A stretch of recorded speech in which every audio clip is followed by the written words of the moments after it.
আপনারা সবাই জানেন 2024-এর আগস্টে ফ্যাসিস্ট সরকার এই দেশ থেকে পালানোর পরে এই দেশের ভিতরে পাতি নেতার উৎপাত অনেক বেড়ে গেছে। তো আমি এই বিষয়ে আপনাদের সাথে কিছু কথা বলতে চাই। এই যে দেশের লক্ষ লক্ষ কোটি কোটি টাকা এগুলা কোথায় যায়? একটা এমপি চেয়ারম্যান মেম্বার শো কোটি টাকা মেরে দিয়ে বাইরের রাষ্ট্রে বাড়ি করতেছে। আসলে এই এমপি গুলা মারেছে কত কোটি টাকা এইটা জানার জন্যই আমি এবার কুমারখালী 4 নং আসনে এমপি নির্বাচন করব। আর আমি সিঙ্গাপুর মালয়েশিয়া বাড়ি করার চেষ্টা করব। দেখবো আসলে কয়শো কোটি টাকা লাগে সিঙ্গাপুর মালয়েশিয়া বাড়ি করতে।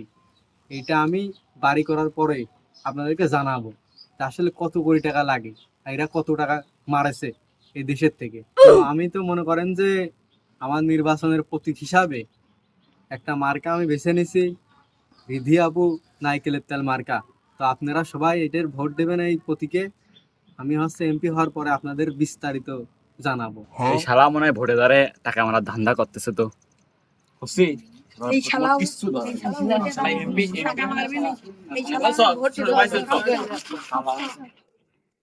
সবাই তো চলে গেল, এবার তো আমি আছি, এবার এমপির আমি ভোট দেব না। সবাই তো চলে গেল, আমি এবার আছি, আমি ভোট দেব না এবার এমপির।